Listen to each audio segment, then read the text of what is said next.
Alright students, today we are taking up the topic heat, okay, heat transfer. Alright, now we already studied in the previous section of this chapter that heat transfer from a body at a higher temperature to the body at a lower temperature. Please underline this: heat always transfers from a hotter body to the colder body.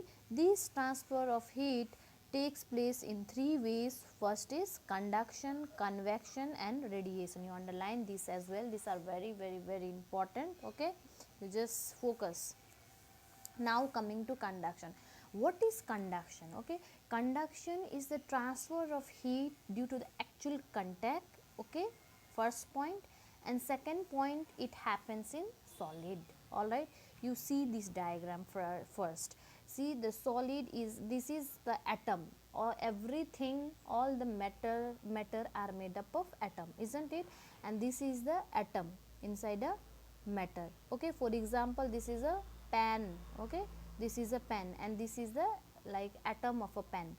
Now you are supplying a heat.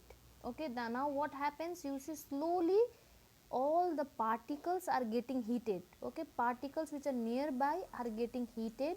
After heating they will start to vibrate. Okay, see, nearest particle will get heat because they are directly in touch, right? Because of touch or because of contact, these particle will be heated. All right, and due to, since they are heated, they will start to vibrate. Okay, and when they start to vibrate, they will give the heat to the other particles also. Okay, and now slowly you see in this part all the particle are heated and you see they are vibrating. See these diagram, they are settled, right? These are, they are settled, but you see this is like 3D, they are emerging outside, right? They are emerging outside here, but here they are settled. Okay, so what happens, slowly and gradually all the part of that metal will be heated. Okay, this is the process of conduction. In this process what is happening is, see, metal is in direct contact with heat. Okay, the solid should be in direct contact with heat. Okay, now let us see this. Okay, whenever your elder is making a tea at home and you are dipping a spoon and in that saucepan, okay, and then after some time when you touch the spoon, what you feel? You feel hot, right? You are just dipping a spoon like this, but you are touching this part. Now this part will also turn hotter, isn't it? Why is that so? Why is the back side, this part is turning hotter when you are dipping this part?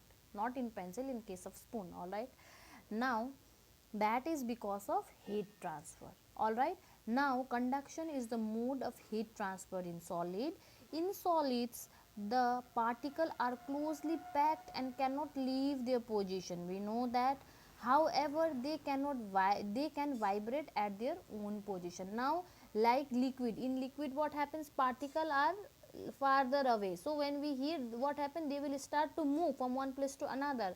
In gas, particles are very far, right? When we heat, they move to very far distance and they will collide with one another. But solid, the particle are intact. When, see, we are heating them, but they are not able to move, they are only able to vibrate because they are so much closely packed. Okay, however, they can vibrate at their own position. They cannot move, but they can vibrate. When the heat energy is provided to the particle, they start vibrating faster and collide with the neighboring particle. As I told you, when the heat energy is supplied, they start vibrating faster and collide with the neighboring particle.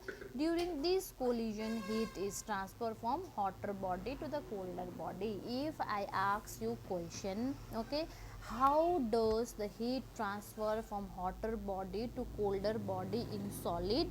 Okay, and then I'll tell you explain, then you will be explaining the same thing.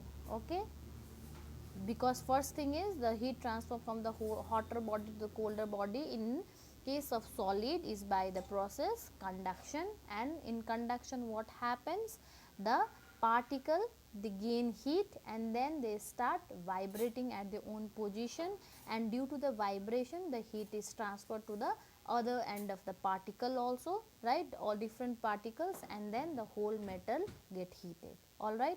And these process continue, the heating of continues till whole of the solid. For example, you are placing this saucepan until whole of this saucepan is heated, this heating or vibration will be continuing, this transfer of energy will be continued, okay.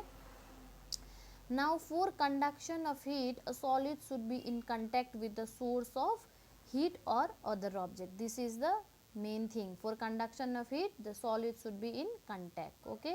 And you underline all this part which has been underlined here. Metal are most common solid which transfer heat through the conduction, okay. This is another point. The which solid is the if I ask you which solid is the major solid, which solid is a major matter to transfer heat, okay, you will tell metals, okay. However, all solid do not transfer heat like metals. Some solid allow heat to transfer very slowly while other do not transfer heat at all, because now all the solid they do not transfer heat, okay. For example, glass, they don't transfer heat, all right. Now for example, plastics also, they don't transfer heat. See, when you place a plastic in a heat, okay, they will collapse, they will not transfer the heat, okay. When you will place a glass, they will collapse but they will not transfer heat, okay. However, okay, solid which readily allows transport of heat through them are known as conductor of heat, like metals, okay. Example, gold, silver, aluminum are the conductor of heat. Solid which allow heat to pass through them slowly are called poor conductor of heat. Example, glass, okay. Apart from solid, air and water is also a poor conductor. Now solids which do not allow heat to pass from them is known as non-conductor. Example, wood, plastic, bakelite, asbestos, etc. Okay. Now see, metal are solids are classified into two part, okay, two part according to the nature of the heat transfer, okay. If the solid allow the heat to transfer, okay, they are known as conductor of heat, and if the solid do not allow heat to transfer through them, okay, they are known as non-conductor of heat or insulators. You underline these points, and those are wood, okay, paper, they do not transfer. Can you make a meal, can you make a food in a wooden bowl? No, you cannot, because they don't transfer heat, okay. They burn themselves but they do not transfer. Transfer of heat means they should like uh, contain some kind of heat and transfer that heat, but wood and all, they are not transferring, instead they are only taking and they are only collapsing or burning off, but they are not transferring to the other part, other substances, okay.